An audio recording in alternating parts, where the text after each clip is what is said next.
En las montañas alucinantes 2, segunda parte. Fowler ha hecho un descubrimiento de la mayor importancia en los fragmentos de grava y terreno calcáreo arrancados por la explosión. Unas huellas triangulares y estriadas, idénticas a las de los esquistos arqueanos, prueban que tu organismo sobrevivió durante 600 millones de años sin más que unos pocos cambios morfológicos. Estas huellas cománchicas muestran ciertas señales de decadencia que no había en las anteriores. Señales de la importancia del descubrimiento en la prensa. Quizás signifique para la biología lo mismo que la teoría de Einstein significó para la matemática y la física. Puede relacionarse con mis trabajos previos y amplía las conclusiones posibles. Indica, por lo menos, que han existido en la Tierra ciclos completos de vida orgánica anteriores a la aparición de las células arqueozoicas. Estos organismos se desarrollaron y especializaron en un pasado no inferior a 1.000 millones de años, cuando el planeta era joven e inadaptable para cualquier forma de vida de estructura protoplásmica normal. Queda por saber cuándo, dónde y cómo se realizó este desarrollo.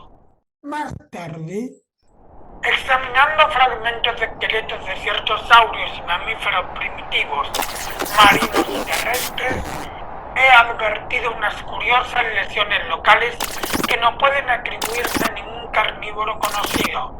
Son de dos clases: perforaciones penetrantes e incisiones que parecen talladas. En uno de los casos, huesos cortados limpiamente. Pocos ejemplares afectados. He enviado a buscar al campamento unas linternas eléctricas. Extenderemos el área de expedición rompiendo las estalactitas. Un poco más tarde, hemos encontrado un curioso fragmento de esteatita de unos 15 centímetros de diámetro y unos 4 de espesor, totalmente diferente de todas las formaciones locales. Verdoso, de edad indeterminada, curiosamente liso y regular. Tiene la forma de una estrella de 5 puntas con los extremos rotos. En el centro y los ángulos interiores hay unas hendiduras. Difícil establecer su origen, posiblemente efecto de la erosión. Carroll, con ayuda de una lupa, cree haber advertido otros signos de importancia geológica. Grupos de puntos minúsculos regularmente dispuestos. Los perros, cada vez más inquietos a medida que el trabajo avanza, parecen odiar esta piedra. Quizás tenga algún olor peculiar.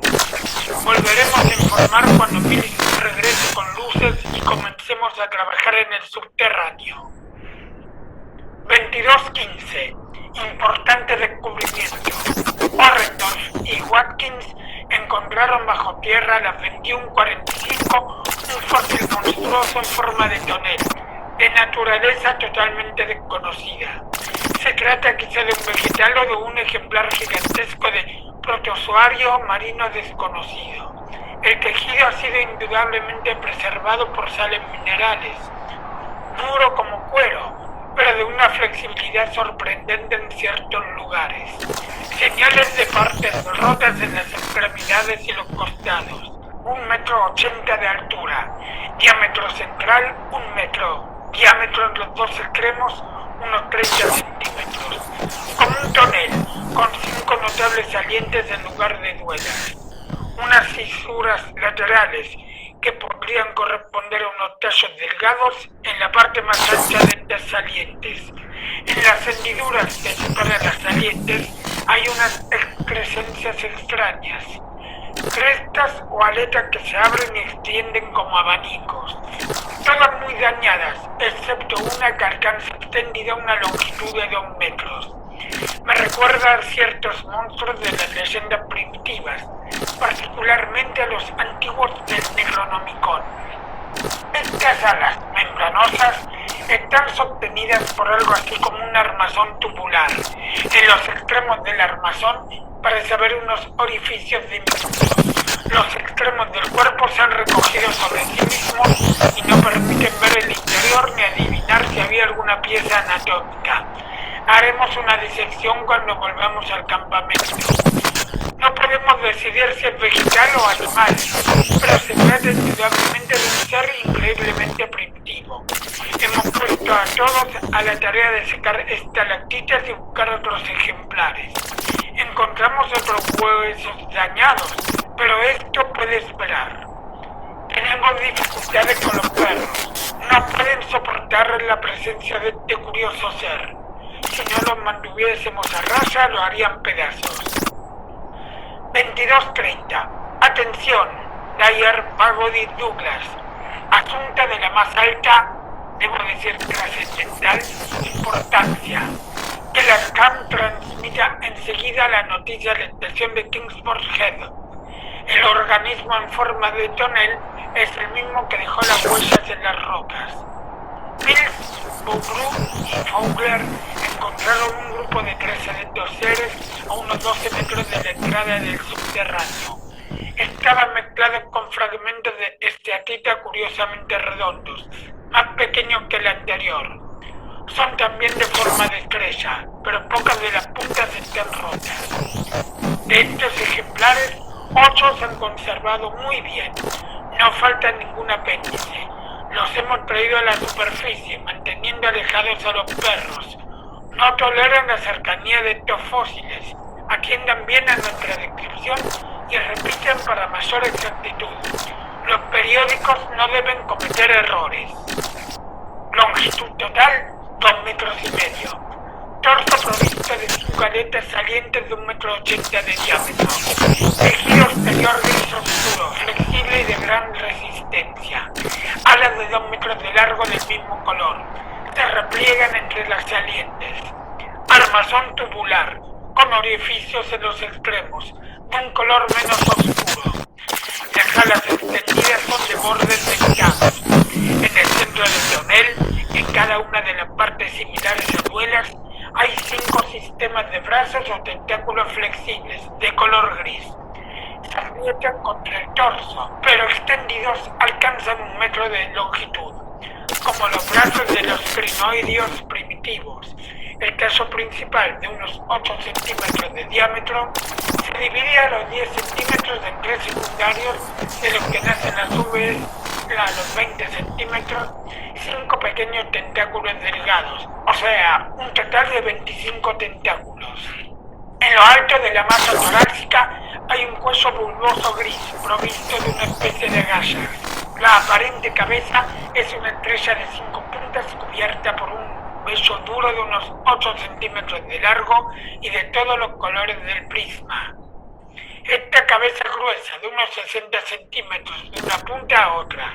De cada una de las puntas nacen unos tubos amarillos y flexibles. Hay una abertura en el centro mismo de la estrella, probablemente un órgano respiratorio. Los tubos terminan en una protuberancia esférica y membranosa. La membrana se repliega con la simple presión del dedo y permite ver un globo de iris rojizo. Un ojo, evidentemente. De los ángulos interiores de la cabeza surgen 5 tubos rojizos más largos que terminan en unos sacos del mismo color. Si se presiona sobre estos sacos, aparece una abertura en forma de campana de 5 centímetros de diámetro con unas protuberancias blancas en forma de dientes. Cuando encontramos el ejemplar, los tubos, el vello y las puntas de la estrella se encontraban replegados contra el cuello y el torso. La flexibilidad es sorprendente a pesar de la naturaleza coriácea del tejido. En el extremo inferior del torso, contraparte grosera de la cabeza y sus apéndices, un pseudo cuello bulboso, de color gris claro, sin agallas, sostiene una protuberancia verdosa de 5 puntas. Brazos duros, de más de 1 metro de largo y con un diámetro de 18 centímetros en la base y 3 en la punta. En esta hay un triángulo membranoso de 20 centímetros de largo y 15 de ancho. Se trata de la vaca, aleta o pie que ha dejado sus huellas en las rocas de una época que se extiende desde 1.000 millones a 50 o 60 millones de años atrás. De los ángulos interiores de esta estrella nacen unos tubos rojizos de 60 centímetros de largo, de 8 de ancho en la base y de 2 en la punta, orificios en los extremos, todas las partes muy duras y correosas, pero extremadamente flexibles. Los brazos provistos de alas han servido indudablemente como medios de locomoción, marina o de otra clase. Cuando se les mueve da la impresión de una gran fuerza muscular. Estas protuberancias estaban replegadas sobre el cuello, lo mismo que las de la cabeza. No es posible discernir si este organismo pertenecía al reino vegetal o al animal, aunque nos inclinamos por la segunda hipótesis. Representa probablemente un radiado de increíble desarrollo que no ha perdido sus rasgos primitivos. A pesar de ciertas características contradictorias, es indudablemente similar a un equinodermo. Las alas nos desconciertan bastante a causa del posible hábitat marino, pero quizás sirvieron para navegar. La simetría es curiosamente similar a la de un vegetal, pues su eje atraviesa horizontalmente el torso, y no verticalmente como los animales. Fecha de aparición sobre la Tierra fabulosamente antigua, ya que precede a los más simples protozoarios arqueanos hasta ahora conocidos. Los ejemplares intactos tienen una increíble similitud con ciertas criaturas de los mitos primitivos, de modo que es posible creer que en una época extremadamente remota existieron fuera de la Antártida. Dyer y Peabody han leído el Necronomicon, han visto las pesadillas pintadas por Clark Ashton Smith, basadas en el texto, y comprenderán que hablo de esos antiguos que, se dice, crearon toda la vida terrestre, por broma o por error. Los entendidos han pensado siempre que esta concepción había nacido de divagaciones enfermizas sugeridas por la existencia de ciertos protozoarios tropicales muy antiguos. Recuerdan igualmente a las criaturas prehistóricas de que suele hablar Wilmot, seres de Cthulhu, etc. Se ha abierto un inmenso campo a nuestro estudio. Los depósitos pertenecen probablemente al período Cretáceo o al Eoceno primitivo, a juzgar por los otros fósiles. Los 3 ejemplares yacían bajo una masa de estalagmitas.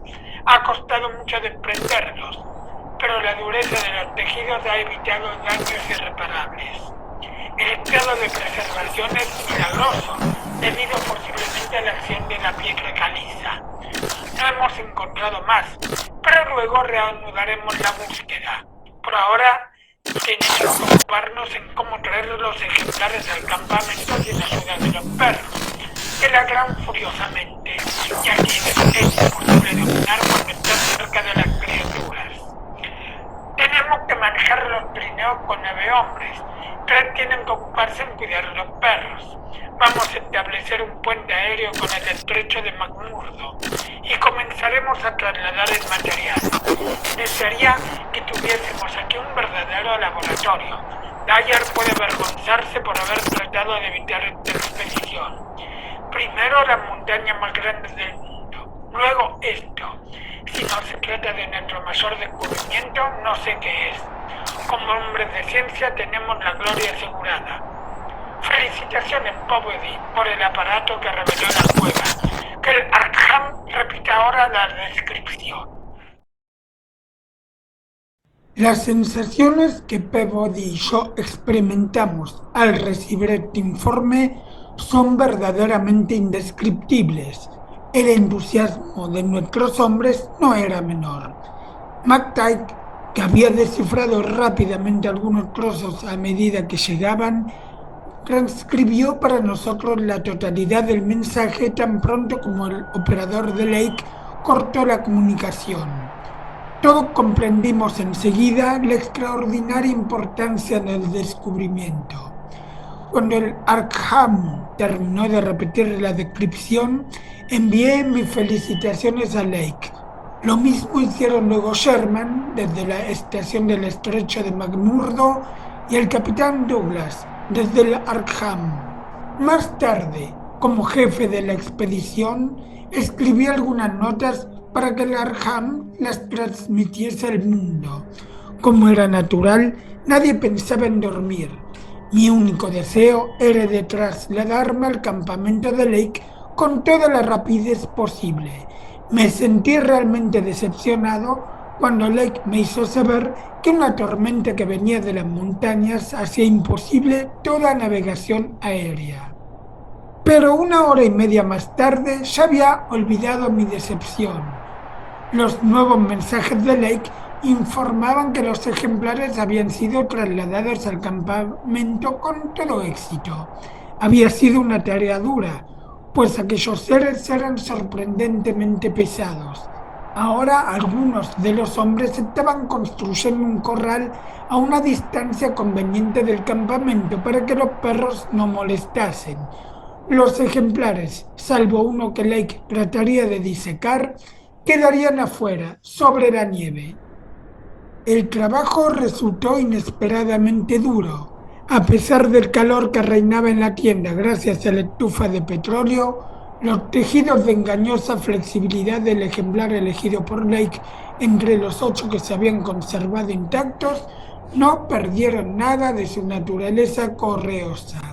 Lake no sabía cómo practicar las incisiones necesarias sin dañar las maravillas internas que esperaba encontrar.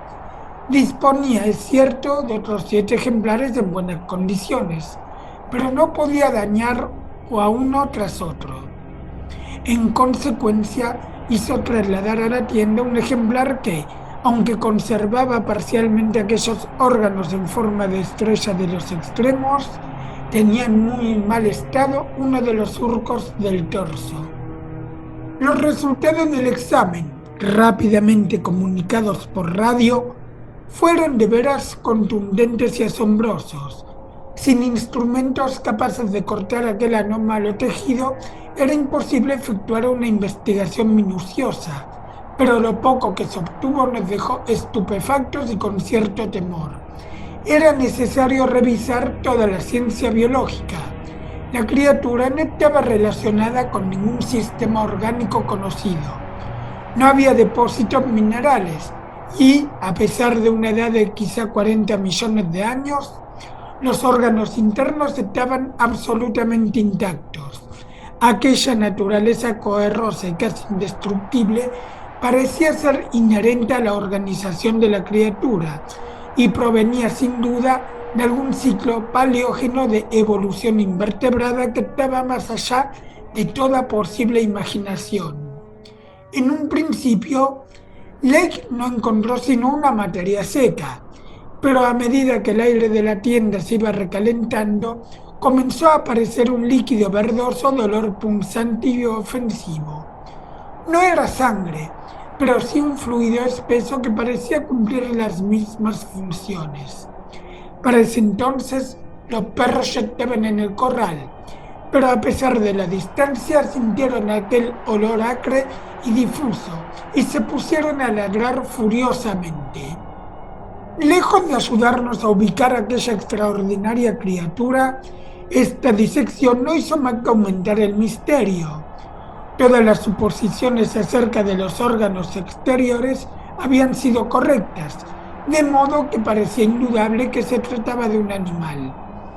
Pero el examen interno había revelado tantas características vegetales que Lake ya no sabía qué decir. Había un aparato digestivo y circulatorio, y los desechos se eliminaban por los tubos rojizos de la estrella de la base. Se diría, curiosamente, que el aparato respiratorio exhalaba oxígeno y no anhídrido carbónico, y había unas cámaras destinadas en apariencia a almacenar el aire que entraba en el organismo por otros 2 sistemas totalmente desarrollados, agallas y poros.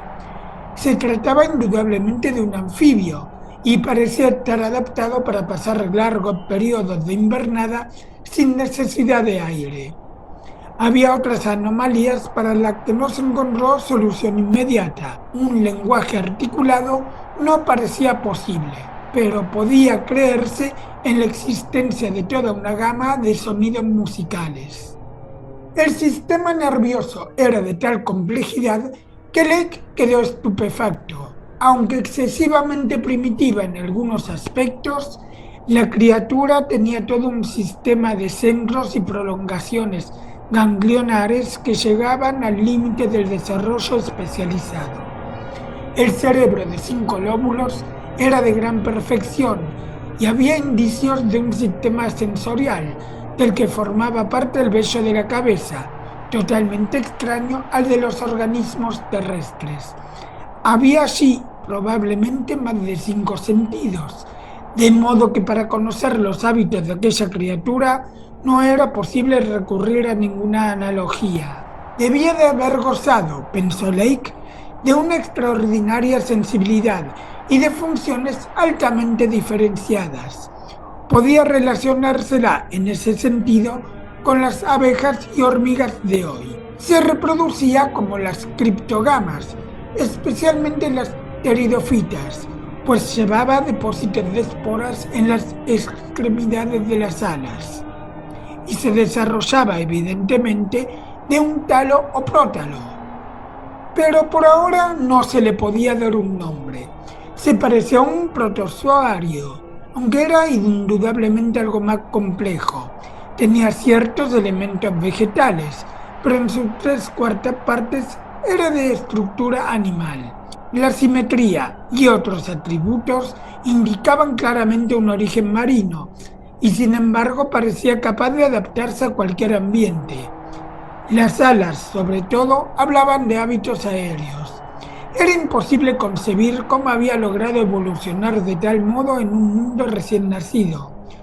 No era raro que Lake recordase la leyenda de los grandes antiguos que habían venido de los astros y el relato acerca de unas criaturas cósmicas que vivían en las colinas de Vermont, contado por un colega de la Universidad de Miskatonic.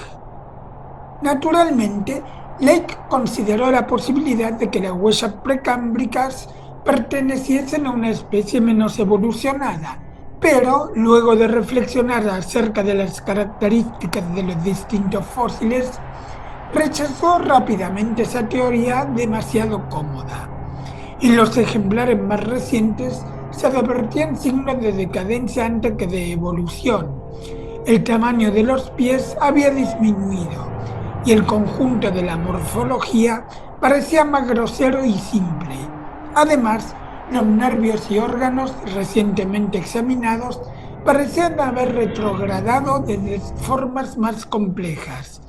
Las partes atrofiadas eran numerosas.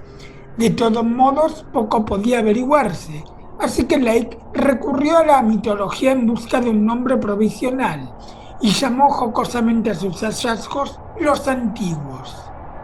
Hacia las 2:30 de la mañana, habiendo decidido tomarse un pequeño descanso, Lake cubrió los restos del organismo con un lienzo, salió de la tienda y estudió los otros ejemplares con renovado interés. El continuo sol antártico había comenzado a ablandar los tejidos, y las puntas de las estrellas y los tentáculos de 2 o 3 de aquellas criaturas parecían querer desenrollarse, pero Lake no creyó que hubiese un peligro inmediato de descomposición en aquellas temperaturas bajo cero. Agrupó sin embargo a las criaturas y tendió sobre ellas la lona de una tienda para evitar la acción directa de los rayos solares. Esto ayudaría además a impedir que los perros sintiesen aquel posible olor. La inquietud hostil de esos animales se estaba convirtiendo de veras en un problema, a pesar de la distancia y los muros de nieve levantados por los hombres. Lake tuvo que sujetar los extremos de la lona con unos grandes bloques de nieve. Las gigantescas montañas parecían estar a punto de librar una terrible tempestad.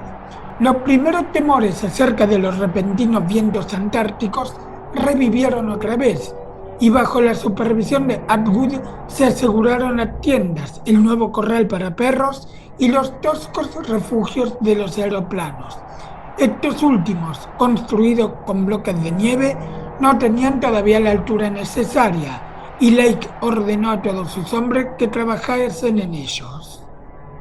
Poco después de las 4, Lex se despidió invitándonos a descansar, tal como iban a hacer él y sus compañeros cuando terminaran con las paredes. Habló un rato amablemente con Peabody, alabando otra vez la maravillosa excavadora que había permitido realizar el descubrimiento, y Atwood envió también sus saludos y elogios. Yo le transmití mis calurosas felicitaciones, reconociendo que había estado acertado con respecto a ese viaje hacia el oeste, y acordamos que volveríamos a comunicarnos a las 10 de la mañana. Antes de retirarme, envié un último mensaje al Arkham pidiéndoles que escuchasen las noticias del exterior. Nuestro informe debía de haber levantado una ola de incredulidad, y ésta se mantendría sin duda hasta que aportásemos pruebas más sustanciales.